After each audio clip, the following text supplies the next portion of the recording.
મારી મમ્મીની આંખોને એ લોકોએ આખી કાળી કરી નાખી છે. આખી મારી મમ્મીની આઈલિડ બ્લેક છે. એ લોકોએ મારી મમ્મીને શ્વાસની તકલીફ છે, પણ ઓક્સિજન માસ્ક એટલું જોરથી દબાયું છે કે આવી રીતે એનું જે આઈ લ્યુબ્રિકેશન કહેવાય કે જે પણ વસ્તુ કહેવાય, I am not aware of it, એ આખી રાત અટકી ગયું. જ્યારે આખી રાત આ થયું, જ્યારે હું સવારે ગઈ મમ્મીને મળવા, તો એક વોર્ડનો માણસ હતો, એને મારી મમ્મી આમ આમ કાળી આંખોમાં કરતી હતી. આખી મારી મમ્મીની આંખોને કાળી કરી નાખી છે.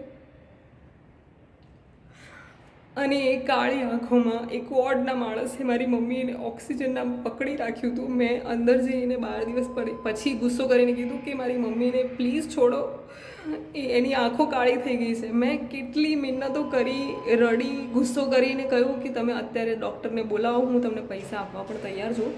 ત્યારે એ લોકોએ કેટલા 3 કે 4 કલાક પછી કે 2-3 કલાક પછી નગરી હોસ્પિટલમાંથી કન્સલ્ટ કરી અને એ જે ડૉક્ટર છે એ ડૉક્ટરને બોલાવ્યા. એ 2 સ્ટુડન્ટ ડૉક્ટર આવ્યા હતા કે કોણ, મને કોઈ જ જાણ નથી.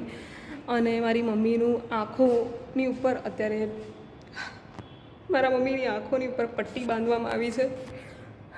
મને સમજાઈ નથી રહ્યું કે આ લોકો કેવી રીતે ડીલ કરી રહ્યા છે. મારી મમ્મીની ઉપર કોઈ પ્રકારના પ્રયોગ થઈ રહ્યા છે કે શું થઈ રહ્યું છે, મને કંઈ જ સમજાતું નથી. મારી મમ્મી બિલકુલ સારી કન્ડિશનમાં આવી હતી, but now she is worst.